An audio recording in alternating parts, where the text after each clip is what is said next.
ತನ್ನ ಕಣ್ಣು ಮುಂದೆನೇ ಈ ಘಟನೆಯನ್ನು ನೋಡಿ ಮನೋಹರ್ ಅವರು ವಿಷ್ಣುವರ್ಧನ್ ಅವರು ಕರುಣಾಮಯಿ ಅಂತ ಒಂದು ಸಿನಿಮಾ ಮಾಡಿದ್ದಾರೆ. ಆದರೆ ವಿಷ್ಣುವರ್ಧನ್ ಅವರು ಅವ್ರ ಹತ್ರ ಏನಮ್ಮ ನಿನ್ನ ಸಮಸ್ಯೆ ಅಂತ ವಿಚಾರಿಸ್ತಾರೆ.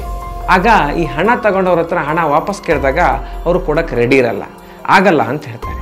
ಇಷ್ಟೆಲ್ಲ ದಾನ ಧರ್ಮ ಮಾಡಿದ್ದಾರೆ, ಯಾವ ಸಮಯದಲ್ಲಿ ಅವರಿಗೆ ಎಷ್ಟಾಗುತ್ತೋ ಅಷ್ಟು ಸಹಾಯವನ್ನು ಕೂಡ ಮಾಡಿದ್ದಾರೆ. ಆದರೂ ಇದನ್ನೆಲ್ಲೂ ಪ್ರಚಾರಕ್ಕಾಗಿ ಬಳಸ್ಕೊಂಡಿಲ್ಲ.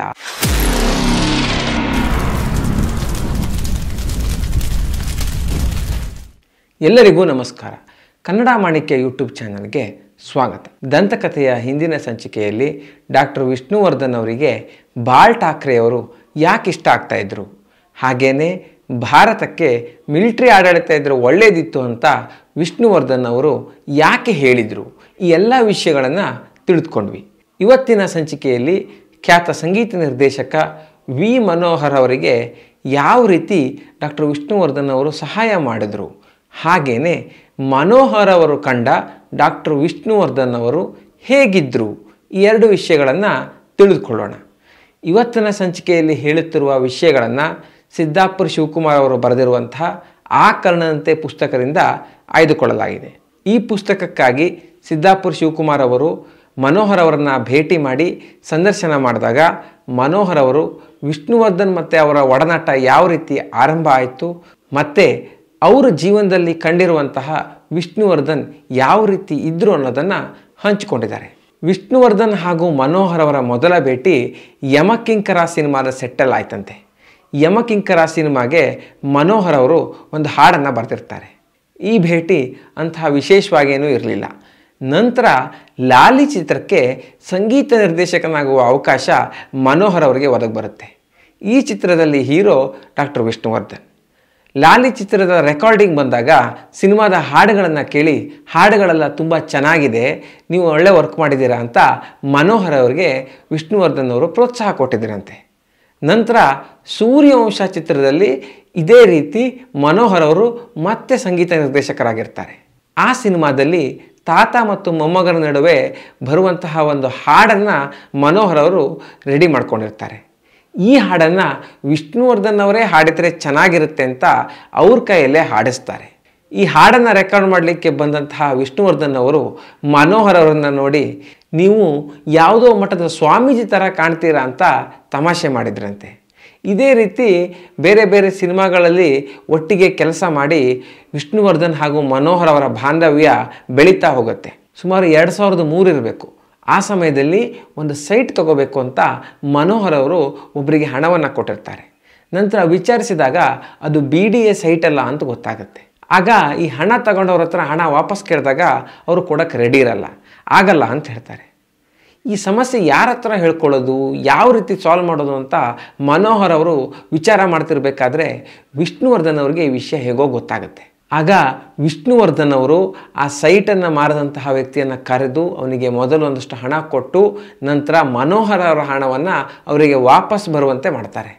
ಈ ವಿಷಯ ಗೊತ್ತಾದಾಗ ಮನೋಹರ್ ಅವರಿಗೆ ತುಂಬ ಆಶ್ಚರ್ಯ ಹಾಗೂ ಒಂದು ಸಂತಸ, ಒಂದು ಗೌರವದ ಭಾವನೆ ವಿಷ್ಣುವರ್ಧನ್ ಅವರ ಮೇಲೆ ಬರುತ್ತೆ. ವಿಷ್ಣುವರ್ಧನ್ ಹಾಗೂ ಮನೋಹರ್ ಅವರ ನಡುವೆ ಒಂದು ಒಳ್ಳೆಯ ಬಾಂಧವ್ಯ ಇದ್ದಿದ್ದರಿಂದ ಅವರು ಆಗಾಗ ವಿಷ್ಣುವರ್ಧನ್ ಅವರ ಮನೆಗೆ ಹೋಗ್ತಿದ್ರಂತೆ. ಹೀಗೆ ಒಂದು ಬಾರಿ ವಿಷ್ಣುವರ್ಧನ್ ಅವರ ಮನೆಗೆ ಹೋದಾಗ ಅಲ್ಲಿ ಅವರು ಕಣ್ಣಾರೆ ಕಂಡಿರೋ ದೃಶ್ಯವನ್ನು ಅವ್ರು ನೆನಪಿಸ್ಕೊಳ್ತಾರೆ. ಸಾಮಾನ್ಯವಾಗಿ ವಿಷ್ಣುವರ್ಧನ್ ಅವರ ಮನೆ ಎದುರುಗಡೆ ಅಭಿಮಾನಿಗಳ ದಂಡೇ ಇರ್ತಿತ್ತು. ವಿಷ್ಣುವರ್ಧನ್ ಅವರು ಕೂಡ ಸಮಯ ಇದ್ದರೆ ಅವರನ್ನು ಮಾತಾಡಿಸಿ ಅವ್ರ ಕಷ್ಟ ಸುಖ ವಿಚಾರಿಸಿ ಎಲ್ಲರಿಗೂ ಭೋಜನದ ವ್ಯವಸ್ಥೆಯನ್ನು ಮಾಡಿಸೇ ಮನೆಗೆ ಕಳಿಸ್ತಿದ್ರಂತೆ. ಹೀಗೆ ಮನೋಹರ್ ಅವರೊಮ್ಮೆ ಹೋದಾಗ ಅಲ್ಲಿ ಎದುರುಗಡೆ ಕೂತ್ಕೊಂಡು ಮಾತಾಡ್ತಿರ್ಬೇಕಾದ್ರೆ ಒಬ್ಬ ಮಹಿಳೆ ತುಂಬ ನೋವಲ್ಲಿರೋದನ್ನು ನೋಡಿ ವಿಷ್ಣುವರ್ಧನ್ ಅವರು ಅವ್ರ ಹತ್ರ ಏನಮ್ಮ ನಿನ್ನ ಸಮಸ್ಯೆ ಅಂತ ವಿಚಾರಿಸ್ತಾರೆ. ಆಗ ಮಹಿಳೆ, ನನ್ನ ಗಂಡನಿಗೆ ಕ್ಯಾನ್ಸರ್ ಇದೆ, ಏನು ಮಾಡಬೇಕು ಅಂತಲೇ ತೋಚ್ತಿಲ್ಲ, ತುಂಬ ಕಷ್ಟ ಇದೆ ಅಂತ ಅವ್ರ ಗೋಳನ್ನು ವಿಷ್ಣುವರ್ಧನ್ ಅವ್ರ ಹತ್ರ ಹೇಳ್ಕೊಳ್ತಾರೆ. ಆಗ ವಿಷ್ಣುವರ್ಧನ್ ಅವರು ಒಂದು ಆಸ್ಪತ್ರೆಗೆ ಕರೆ ಮಾಡಿ ಅಲ್ಲಿ ಎಲ್ಲ ವ್ಯವಸ್ಥೆಯನ್ನು ಮಾಡಿಸಿ ಆ ಮಹಿಳೆಗೆ ಒಂದಷ್ಟು ಹಣ ಕೊಟ್ಟು, ನಿನ್ನ ಗಂಡನನ್ನು ಈ ಆಸ್ಪತ್ರೆಗೆ ಕರ್ಕೊಂಡೋಗು, ಅಲ್ಲಿ ವೈದ್ಯರು ಚೆನ್ನಾಗಿ ನೋಡ್ಕೊಳ್ತಾರೆ ಅಂತ ಕಳಿಸ್ತಾರಂತೆ.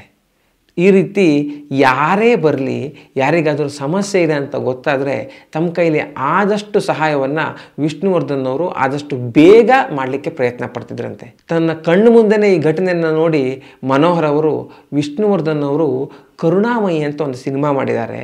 ಆದರೆ ಅವರು ಸಿನಿಮಾದಲ್ಲಿ ಹಾಗೇ ನಿಜ ಜೀವನದಲ್ಲಿ ಕೂಡ ಕರುಣಾಮಯಿ ಅಂತ ಹೇಳ್ತಾರೆ. ಇದಷ್ಟೇ ಅಲ್ಲದೆ ಸಿನಿಮಾ ಸೆಟ್ಟಲ್ಲಿ ಕೂಡ ವಿಷ್ಣುವರ್ಧನ್ ಅವರು ಯಾರ ಜೊತೆಗೂ ತಾರತಮ್ಯ ಮಾಡ್ತಿರ್ಲಿಲ್ವಂತೆ. ಈ ಜಾತಿ ಅದು ಇದು ಅಂತ ಭೇದ ಭಾವ ಇರಲಿಲ್ವಂತೆ.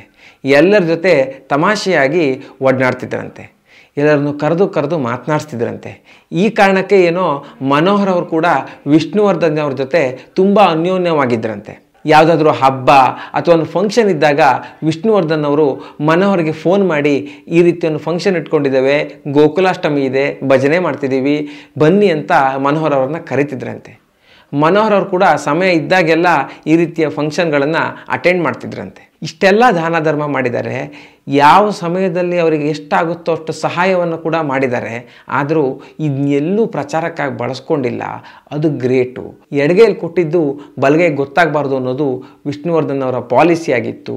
ಅವರಿಗೆ ಎಷ್ಟೇ ಅವಮಾನ ನೋವು ಆದರೂ ಕೂಡ ಯಾವುದೇ ಕಾರಣಕ್ಕೂ ಆ ವ್ಯಕ್ತಿಗಳ ಬಗ್ಗೆ ಕೀಳಾಗಿ ಮಾತನಾಡಲಿಲ್ಲ. ಎಲ್ಲ ದೇವರಿಚ್ಛೆ, ಕೃಷ್ಣಾರ್ಪಣ ವಸ್ತು ಅಂತ ಹೇಳ್ತಿದ್ರು. ಹೀಗೆ ಹೇಳ್ತಾ ಮನೋಹರ್ ಅವರು ಇಷ್ಟೆಲ್ಲ ಆದರೂ ವಿಷ್ಣುವರ್ಧನ್ ಅವರಿಗೆ ಅಭಿಮಾನ್ ಸ್ಟುಡಿಯೋದಲ್ಲಿ ಒಂದು ಸ್ಮಾರಕ ಆಗಿರಬೇಕಿತ್ತು. ಈ ವಿಷಯದಲ್ಲಿ ಅವರಿಗೆ ಅನ್ಯಾಯ ಆಗಿದೆ. ಅವರಿಗೆ ಸಿಗಬೇಕಾಗಿದ್ದಂತಹ ಒಂದು ಮನ್ನಣೆ, ಗೌರವ ಸಿಕ್ಕಿಲ್ಲ ಅಂತ ನನಗನ್ಸುತ್ತೆ ಅಂತ ಹೇಳಿ ಮಾತನ್ನು ಮುಗಿಸ್ತಾರೆ. ಸ್ನೇಹಿತರೆ, ಈ ವಿಡಿಯೋ ನಿಮ್ಗೆ ಇಷ್ಟ ಆಗಿದ್ದರೆ ತಪ್ಪದೇ ಶೇರ್ ಮಾಡಿ. ದಂತಕಥೆಯ ಮುಂದಿನ ಸಂಚಿಕೆಗಳಲ್ಲಿ ಇದೇ ರೀತಿಯ ವಿಶಿಷ್ಟ ಕುತೂಹಲ ವಿಷಯಗಳು ಬರಲಿಕ್ಕಿವೆ. ಅವುಗಳನ್ನು ಮಿಸ್ ಮಾಡ್ಕೋಬಾರ್ದು ಅಂತಿದ್ದರೆ ನಮ್ಮ ಕನ್ನಡ ಮಾಣಿಕ್ಯ ಚಾನಲ್ಗೆ ತಪ್ಪದೇ ಸಬ್ಸ್ಕ್ರೈಬ್ ಮಾಡಿ. ಮುಂದಿನ ಸಂಚಿಕೆಯಲ್ಲಿ ಮತ್ತೊಮ್ಮೆ ಸಿಗೋಣ. ಅಲ್ಲಿವರೆಗೂ ನಮಸ್ಕಾರ.